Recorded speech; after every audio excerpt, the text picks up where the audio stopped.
Welcome back to another technical deep dive here in the debug zone.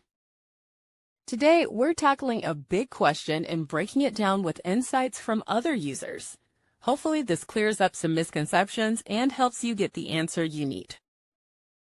So buckle up, stay a little curious, and let's jump right in.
And that's a wrap. I hope you found the answer you were looking for. If you did, take a second to hit that subscribe button. It really helps out. And let me know in the comments which solution worked best for you.